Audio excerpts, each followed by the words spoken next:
Hello, everybody. Welcome to another edition of the Playbook for Performance podcast. I'm your host, Shauna Corden, and my mission is to make work fun again. This week, we are talking about skill development to prevent polarization. And one of the best things that we can do to prevent polarization is to ask really good questions. And asking good questions is a skill. It's something that we need to practice. And as a coach, as a faculty member who teaches aspiring professional coaches, as a instructor and coach that mentors leaders on asking good questions and using coaching skills in their management, it's something that I work with regularly. And there are people who ask really good questions and people who do not. So let's get into it so you can learn to ask really good questions too. So preventing polarization really requires asking good questions. What's your current skill level on questioning?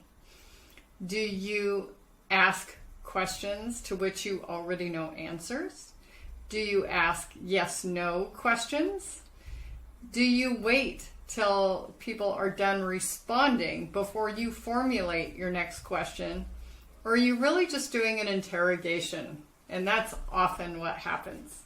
So let's break it down and get into it.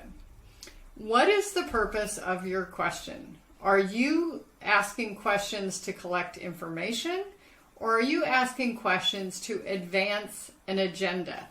So if you're in a meeting, whether it's a one-on-one, whether it's a group meeting, you usually have an agenda. You have an objective that you're trying to reach in the meeting. Now, in our informal conversations with friends and family, we don't say, here at the dinner table, we are going to talk about the best form of American leadership. We don't do that. We just naturally let conversations evolve. But if we're a little bit more intentional, we can ask better questions. So is the purpose of the conversation to further understanding, to create empathy, to arrive at a conclusion, to collaborate on a decision? What is it that you're really trying to do? And how do you start a question? The very first thing that I tell all my students is, don't say why. And the reason why is because it tends to make people defensive. So if you say, why did you do that? You're like, well, because I thought it was important. I was trying to do the right thing. I was trying to come up with you just feel like you have to explain yourself, defend your actions. It really puts people on the back foot. So we don't want to use the word why. We really want to avoid that. There are other ways of asking questions that get to why that are less threatening. Like, help me understand, walk me through, things like that can really help. The other one that I would say is related to why, that I have personal problems with, is what were you thinking? Because again, puts them on the back foot, makes them defend why they did what they did, etc. So here's some good ways to start questions. Who? Who do you have to be to accomplish this task? Who are you with? Who do you admire? Those are great who kinds of questions. What? What are we trying to accomplish? What's behind this? What place do you have in this context? Those are good what questions. Where? Where are we starting from? Where are we trying to get to? Where were you when this all began? Where are you now? When?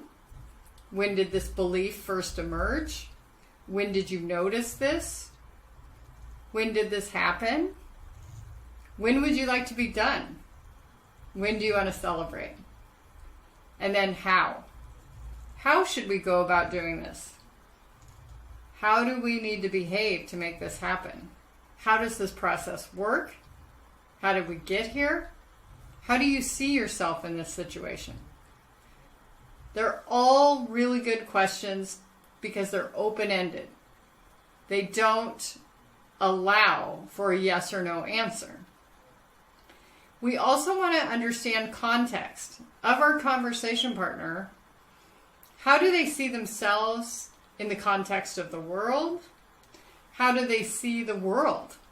Do they believe that people are to be trusted before they've earned trust? Or no one is to be trusted? What's the context? So open-ended is always the way to go, because what it allows for is to go to the essence. So in our previous podcast, number 58, we were talking about the idea of the who people are. That's the essence. Those are the things that are their values, their boundaries, their standards, their needs, where they're really coming from. And in general, I like to think that people's essence really doesn't change. We like to upgrade our standards. We like to strengthen our boundaries. But generally, your values, what you valued when you were 5 years old, tend to be adult versions of that at 55 years old. If you like to play treasure map, X marks the spot, under here is buried treasure, you probably like forms of adventure, maybe on a little more tame scale, today, if you're 55. Okay? So whenever we can ask questions that have to do with essence versus the what.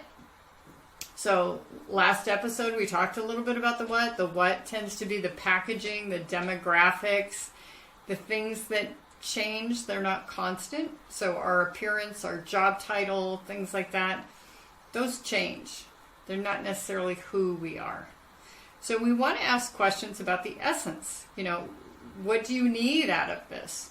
What's important to you about this? Why are we talking about this today? You want to avoid the use of the word why, but what makes this important? Okay, one of my favorite colleagues, he loves to ask, why is this the most important topic for us to talk about today?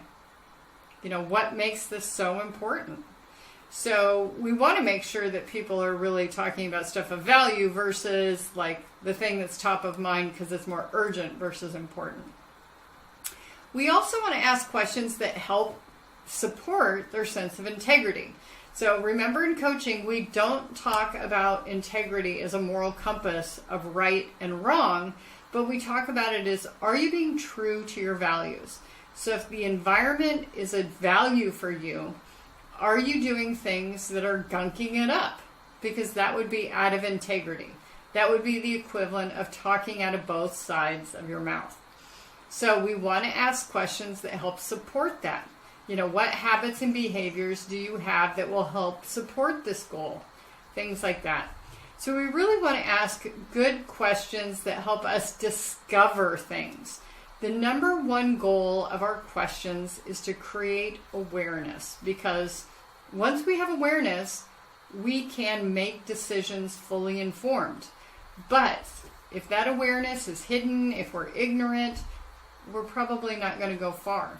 We're probably going to try some trials, and they're not going to turn out the way that we had hoped because we didn't uncover what really needed to be revealed.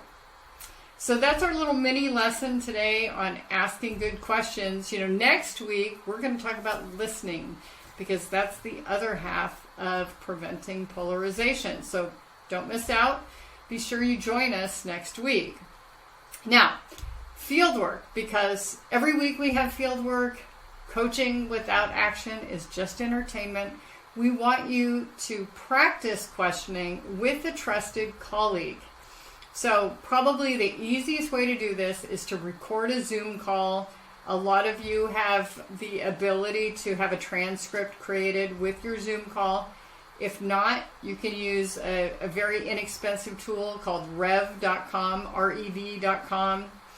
And they can do a digital transcript for pennies per minute.